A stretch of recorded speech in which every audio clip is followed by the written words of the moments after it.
তো hello friend, আজকে একটা নতুন ভিডিও চলে এসেছি তোমাদের জন্য। দেখতে পাচ্ছ আজকে জন্ডে 5310 একটা রিভিউ করা হচ্ছে। পশ্চিম মেদিনীপুরের নারায়ণগড় ব্লকের নাড়মা গ্রামে এই রিভিউটি করা হচ্ছে। জন্ডে 5310 এখানে পুরো ভিডিওটা দেখো তোমরা। এখানে টার্নিং রেডিয়াস সবই চেক করা হবে এবং গাড়ির ব্রেক কতটা সেটাও চেক করা হবে এবং গাড়িটা কেমন, কত তেল খাবে, সব কিছু আজকে এই ভিডিওর মাধ্যমে তোমরা জানতে পারবে। তো ওই ওখানে কোম্পানির যে লোক আছে ওরা সব ওখানে বলছে, আমি এখানে ভিডিওটা করছি। তো একটু পরে পুরো ভিডিওটাতে তোমরা দেখতে যাবে এবং পুরোপুরি ভিডিওটা দেখো, দিলে তোমরা সব কিছুই বুঝতে পারবে। এবং চ্যানেলটিতে ভালো লাগলে চ্যানেলটি সাবস্ক্রাইব করে লাইক করবে, যাতে আবার অন্য কোনো ভিডিও ছাড়লে সবার তোমাদের কাছে চলে যায়। এবারে দেখো তার কোম্পানির লোক নিজেই আসবে এবং সবাই দাঁড়াবে, যত কাস্টমার আছে এখানে এবং যারা গাড়ি নিতে চায় তারাও দাঁড়াবে এবং তারা কি বলে সম্পূর্ণ ভিডিওটা তোমরাও দেখতে থাকো, তোমাদেরও দিলে বুঝতে পারবে। তারা সবাই শুনবে এবং কোম্পানির লোক বলবে। আপনাকে বলছি গাড়ি আর অন্য কোনো কোম্পানি গাড়ি, আচ্ছা আমি আগে গ্যারান্টি দেবো, কিন্তু তেলের জন্য চাষি যে নেবে, যে মালিকটা নেবে সে তো মরে যাচ্ছে না, তেলটাই তো বেশি খাচ্ছে। আচ্ছা এটা আমি সুরজ দাকে রিকোয়েস্ট করছি, সুরজ দা ওয়ার্কআউট করাবে প্লিজ। এটা একটু আপনারা একটু মন দিয়ে শুনুন। দেখেন যে কথাগুলো শুনলেন না, ওখানে যে কথাগুলো বললো বা টিভিতে দেখলেন, সেই জিনিসটা এখানে দেখানো হচ্ছে যে আমাদের যে 50 গাড়ি বা 45 গাড়িতে যে জিনিসটা লাগানো নেই সেই জিনিসটা এখানে লাগানো আছে। ঠিক আছে, এটা হয়তো লাগানো আছে। এটা কাজ হচ্ছে আপনার যখন গাড়িটি স্টার্ট দেওয়া হয়, এখানে হাওয়া টেনে নিচ্ছে, তো অক্সিজেন টানছে। অক্সিজেন টানার পরে যদি অক্সিজেন গরম থাকে, মানে হাওয়া যে গরম থাকে, আমাদের এমনও হয় যে আপনার এই চৈত্র মাঘ মাসে, মানে চৈত্র মাসে বা গ্রীষ্মকালে প্রচণ্ড পরিমাণে গরম থাকে। সেই গরমের সময় ড্রাইভারের খুব কষ্ট হয়। তো সেই অবস্থায় যদি ড্রাইভারের কষ্ট হয় তখন তো গাড়িরও কষ্ট হবে। তো তার জন্য যে হাওয়াটা নিচ্ছে, অক্সিজেন নিচ্ছে, ওই হাওয়াটাকে কিন্তু এখানের মাধ্যম দিয়ে ঠান্ডা করে কিন্তু ভেতরে পুশ করছে, বুঝলেন তো? 1 নম্বর পয়েন্ট। দ্বিতীয় পয়েন্ট হচ্ছে যতক্ষণ না পর্যন্ত গরম হচ্ছে ততক্ষণ পর্যন্ত এই যে সেন্সার আছে, এই সেন্সারের মাধ্যম দিয়ে ওটাকে ও পুশ করতে দেবে না। ঠিক আছে, এটা গেল। যেমন অত্যাধিক পরিমাণে গরম থাকার জন্য আমরা ঘরে এসি লাগাই, তেমনিভাবে এই সিস্টেমটা এখানে করা আছে। অনেক সময় আমরা ট্র্যাক্টর দিয়ে বহু কিছু কাজ করি, যে কাজগুলো করতে গিয়ে আমরা সমস্ত সামনে থেকে কী হয়, নোংরা হয়ে যায়, তাই না? নোংরা হয়ে ধুলো বালি কুটি কার সব ধরে যায়, যেটা জাম হয়ে যায়। তো যাতে জাম না হয়ে যায় তার জন্য একটা আলাদা করে ফিল্টার এখানে দেওয়া আছে। ঠিক আছে, এটা বার করবেন, বার করে আবার ছেড়ে দেবেন, ছাড়ার পরে আবার ঢুকিয়ে দেন, তাহলে অত কষ্ট হবে না বা অত অসুবিধা হবে না। ঠিক আছে, সব এগুলো কেটে দিয়েছে গো, এগুলো কেটে দিয়েছে। ঠিক আছে, এটা গেল। তার সঙ্গে কী করা আছে, এই গাড়িতে অসংখ্য সেন্সার লাগানো আছে। একটা হচ্ছে ইসিউ লাগানো আছে, এটার নাম হচ্ছে ইজিআর। ইজিআর মানে হচ্ছে যে তেলটা পোড়ানো হচ্ছে, পোড়ানোর পরে যেটা অ্যাক্সেস থাকছে না, ওই তেলটা যাতে আবার আপনার কার্বন ডাই মনোক্সাইড হয়ে ধোঁয়ার সঙ্গে বেরোতে না পারে, তার জন্য ওটাকে টেনে নিয়ে ওটাকে আবার একদম রিফাইন করে জ্বালানি হিসাবে পুড়িয়ে দেওয়ার পরে আপনার কার্বন ডাই মনোক্সাইড যাতে ধোঁয়ার সঙ্গে মিশতে না পারে, তার জন্য এটা পরিষ্কারভাবে পরিচ্ছন্ন করে দিয়ে এটা বার করে দিচ্ছে। ঠিক আছে, এটা গেল। আর কী করা আছে, যতগুলো সেন্সার দেওয়া আছে, প্রত্যেকটা সেন্সার একটা জিনিসের উপরে লাগানো আছে। যেমন ডিজেল, যদি এই গাড়িতে যেখানকার সেখানকার যদি ডিজেল ভরে দেন, হ্যাঁ, তাহলে কিন্তু সঙ্গে সঙ্গে অ্যালার্ট করবে যে ডিজেল ভালো নয়। ঠিক আছে, এবং গাড়ি হতেও পারে স্টপ হয়ে যেতে পারে, বুঝতে পারলেন তো? এটা করা আছে। এবং আর কি করা আছে, এখানে দেখুন যে গিয়ারের সামনে ফোন অ্যাকশন দেওয়া আছে, এটা কিন্তু আপনার অয়েল অ্যাকশন নয়। ঠিক আছে, এটা সম্পূর্ণ আপনার ইয়ে সিস্টেম করা আছে। তো এটা যেন অসুবিধা না হয়, হ্যাঁ একদম। তো তার জন্য কী করা আছে, যে এটা চাকাটা বড় দেওয়া আছে, যে অল্প সহজে কাজ করতে পারবে। অনেক নর্দমা গাড়ি জমি আছে যেখানে হয়তো ঢুকে যাওয়ার সম্ভাবনা থাকে, সে কাজটা করতে পারবে। এবং গাড়িটা আর একটা বিশেষত্ব হচ্ছে যে এর মধ্যে জেডলিং যে লাগানো আছে, এই জেডলিং গাড়িতে কত ঘন্টা কাজ করলো, হ্যাঁ, কীভাবে গাড়িটা চলছে, কোন গিয়ারে চলছে, কতগুলো গাড়িতে তেল আছে এবং সারাদিনে গাড়িতে কত কাজ করলো, সমস্ত কিছু কিন্তু এখানে দেখাবে। ঠিক আছে, এবং সারাদিনে গাড়িটা কত ঘন্টা কাজ করেছে সেটা বলে দিতে পারবে। এটা গেল। আসলে কী করা আছে, যদি কোনো সময় আপনার অনেক সময় ক্ষেত্রে কী হয়, এটা যদিও ওয়াটার সেভার করা হয়েছে, কিন্তু আমাদের অনেক গাড়িতে দেওয়া আছে ওয়াটার সেভার নেই। তো আপনারা যদি মনে করেন যে গাড়িতে মধ্যে যদি তেল হয়তো মাঠেতে যখন ডিজেল ঢোকানো হয়, তখন অনেক সময় বর্ষায় বৃষ্টি হয়, তো হয়তো ডিজেলের সঙ্গে জল ঢুকে গেল, তো ওই জলকে অটোমেটিকভাবে বার করে দেওয়ার ব্যাপার আছে এখানে। ঠিক আছে, বার করে ফেলে দেবে। হ্যাঁ, জল থাকলে এখানে বার করে ফেলে দেবো। এবার ওয়াটার সেভারটা কী জন্য দেওয়া হয়েছে, যদি কোনো ময়লা ফয়লা থাকে না তখন এটা জমে যায়, ঠিক আছে, এটা তো আলাদা করে দেওয়া হয়েছে। আর কি করা আছে, এই গাড়ির মধ্যে অসংখ্য গিয়ার দেওয়া আছে। কত গিয়ার দেওয়া আছে আপনার টোটাল দেওয়া আছে, দেখুন 16টা গিয়ার দেওয়া আছে, 16খানা গিয়ার দেওয়া আছে। এবং কাস্টমার বা ড্রাইভার যখন গাড়ি চালাবেন, যে জমি যেমন চালানোর দরকার আছে, কোন গিয়ারটা চালালে খুশি হবে, কোন গিয়ারটা চালালে গাড়িটা আরপিএম ড্রপ করবে না, এবং কোন গিয়ারটা চালালে মানে বিভিন্ন রকমের অপশন এখানে দেওয়া আছে, ঠিক আছে। ডুয়েল পিটিও করা আছে।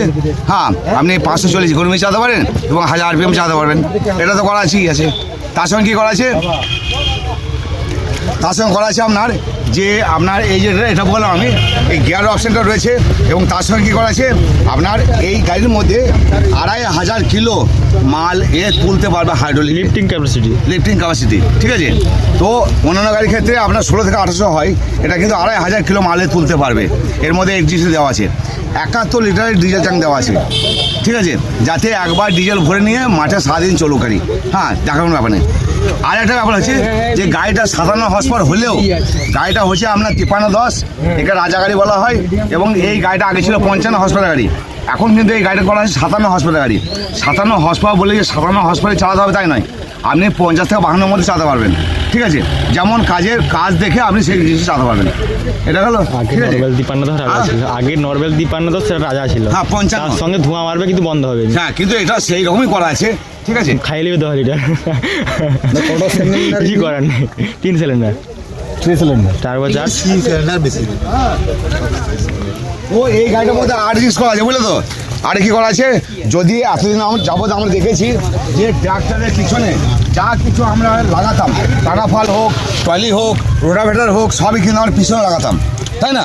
তো আমাদের কাছে এখন সিস্টেম চলে এসছে, যদি আপনারা মনে করেন বা চান তাহলে কিন্তু পিছনেও রোটাভেটার লাগাতে পারেন, সামনেও লাগাতে পারবেন। সামনেও আপনার পিটিও অপশন করা আছে, ঠিক আছে, যদি আপনারা চান। এই গাড়ির মধ্যে করা আছে, যদি আপনারা চান যে আপনি স্টিয়ারিংকে হোল্ডিং সিস্টেম নেব, সেটাও করতে পারবেন, ঠিক আছে। তো সব কিছু দেখার পরে যদি আপনাদের মনে হয় যে না গাড়ি জয়েন্টার নেওয়া যেতে পারে এবং এই 53 গাড়ি আমরা একবার পরখ করতে পারি, তাহলে অতি অবশ্যই দেখবেন। এবং নেওয়ার আগে যে তেলের ব্যাপারটা বারবার বলছে যে জয়েন্টারটা তেলের কম খেলে ভালো হয়, তো এই গাড়িটা কত লিটার ডিজেল খাচ্ছে সেটা আমার জানার দরকার আছে, দেখার দরকার আছে, তাই না। তো আমাদের 50 গাড়িতে যে হারে ডিজেল খায় তার থেকে বেশি খাচ্ছে না কম খাচ্ছে, তাই না। তো সেটা আপনি দেখবেন, আমরা দেখবো, এবং গাড়ি কি বলছে সেটাও আমরা দেখে নেবো। তো যার জন্য আমি বলছি, আপনার এলাকায় যে সমস্ত ডিএসসি আমাদের আছে ওনাদেরকে বলবেন যে এই গাড়িটা নিয়ে একবার রোটাভেটার লাগিয়ে বা যা লাগান অতি অবশ্যই প্রচুর ডেমো হয়। তো ডেমো করবেন এবং ডেমো করলে আশা করি ভালো লাগবে। আপনারা নিজেরা চালাবেন, অপরকে চালাতে দেবেন এবং তফাৎটা বুঝে নেবেন, তারপরে নেওয়ার সিদ্ধান্ত নেবেন। Thank you. মেন হচ্ছে তেল, ঠিক আছে, ডিজেল। একদম, ডিজেলটা যদি ঠিক থাকে গাড়ি নেওয়ার কোনো। হ্যাঁ বলি, খুব ভালো প্রশ্ন করলেন। ডিজেল কত খেতে পারে দেখুন, একটা জমিতে একটা গাড়ি কত লিটার ডিজেল খাবে গাড়ি নিজেও বলতে পারবে না, আমিও বলতে পারবো না, ঠিক আছে। কারণটা হচ্ছে এই জমিতে যদি 5টা ড্রাইভার 5 রকমভাবে চালায়, তো 5 রকমে এই জমিটাতে তেল খাবে না, তাই না। তো গাড়ির ওপর ডিপেন্ড করছে, মাটির ওপর ডিপেন্ড করছে, ড্রাইভারের ওপর ডিপেন্ড করছে।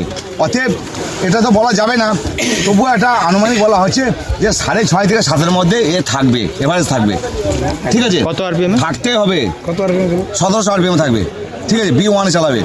এবং আরেকটা কথা হচ্ছে যে যদি মনে করো যে 5.5-6-এর মধ্যে চালাবো, তো 5.5-6-এর মধ্যে চলছে গাড়ি আমাদের। এটাই তো অবাক করা জিনিস স্যার, এটাই অবাক করা জিনিস যে কী করে হয়। তো এটাকে দেখতে গেলে মুখে কথা বিশ্বাস করলে হবে না। আমি বলতেই পারি অনেক কিছু কথা, আমার কথা বিশ্বাস করবেন কেন? একবার বলুন, একটু বুঝার চেষ্টা না, এটা বোঝার চেষ্টা করতে হবে, তাই না। আমরা সেটা চোখে দেখবো, তাই না, প্র্যাকটিক্যালভাবে দেখতে চাই। তো যাই হোক, প্র্যাকটিক্যাল দেখবো, আপনি আপাতত মুখে একটু বলুন। মুখে আমরা বললাম যে আপনার মোটামুটি 5.5 থেকে নিয়ে 7.5 পর্যন্ত এভারেজ থেকে যাবে। 8-এর মধ্যে টপকাবে না। ওই 5.5টা কিভাবে চালালে বা কি করলে যদি মনে করেন, যদি মনে করেন ও দাদা, যদি মনে করেন যে জমি নর্মাল জমি নর্মাল জমি যেমনভাবে রোটাভেটর দিতে হয় সেইভাবে আপনি দিচ্ছেন, গাড়িতে আরপিএম ড্রপ করছেই না, ঠিক আছে। যেহেতু 57 হর্সপাওয়ার গাড়ি বলে আপনার এর লোড ক্যাপাসিটি একদম 0 হয়ে গেছে, সেই ক্ষেত্রে আপনার কত হবে 5.5-এর মধ্যে যাবে না। যদি মনে করেন যে পাশের জমি প্রচুর দলদলে জমি অনেক ঢুকে যাচ্ছে, অন্যান্য গাড়ি নামলে হয়তো ঢুকেই যাচ্ছে, সে উঠতেই পারবে না, সেই জমিতে আপনি জোর করে চালাচ্ছেন, তখন আপনি সেখানে তো খাবে। স্ট্যান্ডার্ড আরপিএম দিলেন, সেই ক্ষেত্রে আপনার তেলটা ফ্রি পারে। নর্মালি কথা বলছি, সেটা তো তাতে তো খাবেই। 5.5 থেকে শুরু করে আপনার 7.5 পর্যন্ত আমি বলে দিলাম স্ট্যান্ডার্ডে খাবে, স্ট্যান্ডার্ড।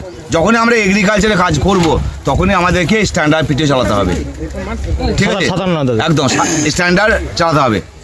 যদি আমরা মনে করি রোডে চালাবো এবং ধুলো কাজে হয়তো হালকা উপরে কাজ করছি, সেক্ষেত্রে আমরা নর্মাল চালাতে পারি, ঠিক আছে। এবং ইকোনমি স্ট্যান্ডার্ড 2 দেওয়া আছে। রেটেড আরপিএম কত আছে? হ্যাঁ, রেটেড আরপিএম, এই তো দেখা 2100 আছে, 2100 কিন্তু গাড়ি 3 সিলিন্ডার গাড়ি, ঠিক আছে। ফ্রেন্ড দেখো, এখন গাড়িটা চালিয়ে দেখাবে ব্রেক কেমন ধরে, গাড়িটা ফুল স্পিডে এসে ব্রেক মারবে, কতটা সময়ের মধ্যে গাড়িটা থামে এবং গাড়িটার টার্নিং রেডিয়াস চেক করবে। পুরোপুরি ভিডিওটা দেখতে থাকো কন্টিনিউ, তবে তোমরা বুঝতে পারবে। বিশাল গাড়ি এবং দারুণ গাড়ি, জন ডিয়ার 5310, পুরোপুরি ভিডিওটা দেখতে থাকো।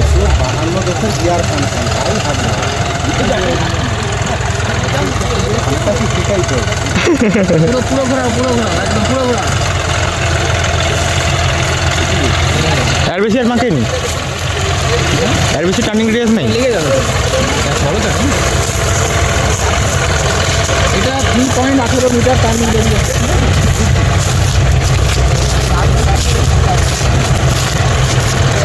টার্নিং রেডিয়াসটা চেক করুন, এটা হচ্ছে টার্নিং রেডিয়াস গাড়ি।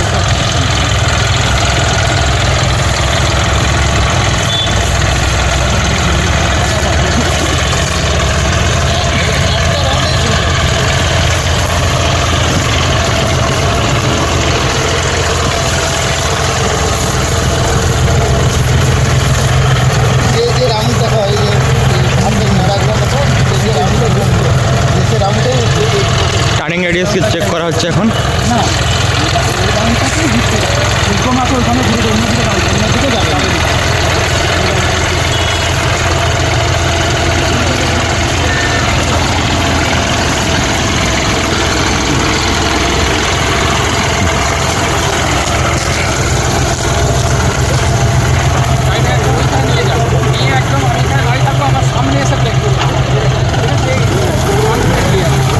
ব্রেক টেস্ট হবে গাড়ির।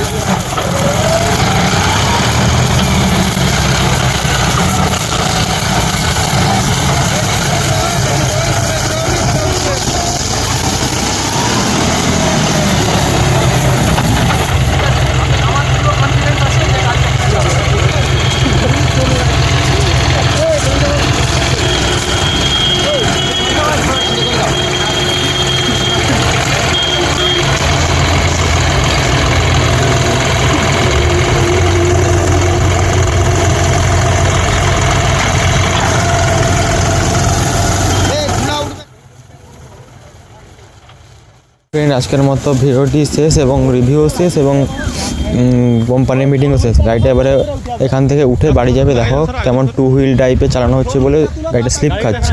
ড্রাইভারকে বলা হচ্ছে 4 হুইল টাইপে উঠাচ্ছে না, 4 হুইল ড্রাইভ লাগিয়ে দিলে দেখো না বাঘ বাচ্চার মতো গাড়িটা উঠবে, বাঘের মতো যেন উঠে আসবে। 4 হুইল ড্রাইভ লাগাচ্ছে না বলে উঠতে পারছে না গাড়িটা, অনেক চড়তে যাচ্ছে, তাই 2 হুইল ড্রাইভে অসুবিধা হচ্ছে। দেখো 4 হুইল ড্রাইভ লাগিয়ে দিয়েছে, কেমন উঠবে দেখো গাড়িটা, বাঘের মতো উঠে যাবে। তো ভিডিওটা ভালো লাগলে তোমরা অবশ্যই শেয়ার করবে অন্য কাউকে যারা গাড়ি নেবে, জন ডিয়ার গাড়ি কেমন তারা দেখবে। তো গাইস, চ্যানেলটিতে নতুন হলে চ্যানেলটি সাবস্ক্রাইব করবে এবং লাইক করবে, এবং আবার নতুন নতুন ভিডিও আমি ছাড়লে যাতে সবার প্রথম তোমাদের কাছে চলে যায়। তো আজকের মতো ভিডিওটা শেষ করছি। হ্যাঁ।